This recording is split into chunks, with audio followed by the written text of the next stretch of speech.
Beth Ann Schulke-Leach. I'm an assistant professor here at the John Glenn School of Public Affairs at Ohio State University.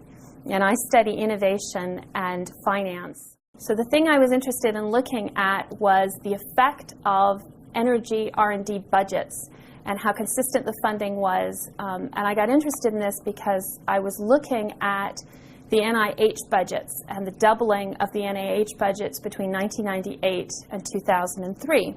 One of the things that came out of that doubling of that budget was that it actually became more difficult for many of the researchers to get funding, to place their grad students.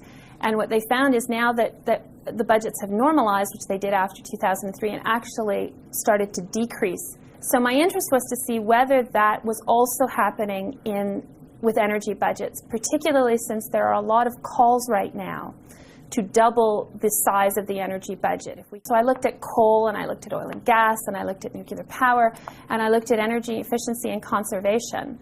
And I found that there was a great deal of volatility year to year in those budgets, both in terms of the overall aggregated level, such as nuclear power, but also at the individual level, such as for something like carbon sequestration. So let me give you an example. In the early 2000s, we invested a lot of money into hydrogen fuel cells, looking at that as a viable option, or whether it was a viable option and feasible for transportation. When we got to the later Bush administration, we shifted towards electric vehicles, particularly since the automotive manufacturers started bringing out automotive vehicles and hybrid vehicles, such as the Prius and the Chevy Volt.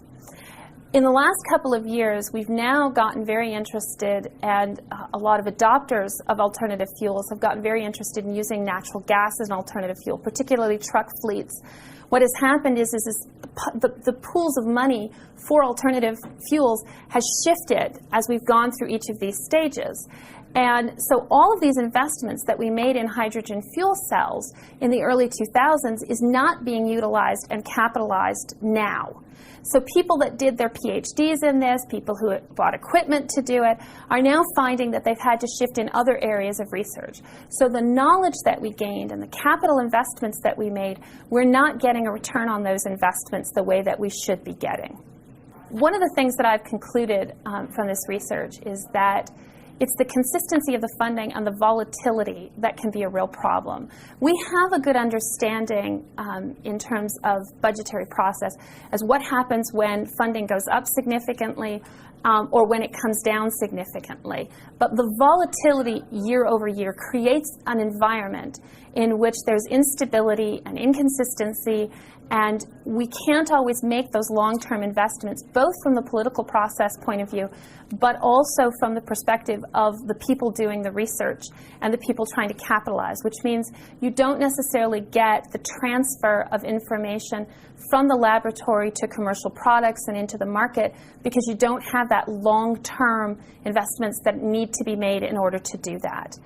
So my conclusion is that we need consistency in funding in order to address the environmental, sustainability, and global warming challenges that we are facing.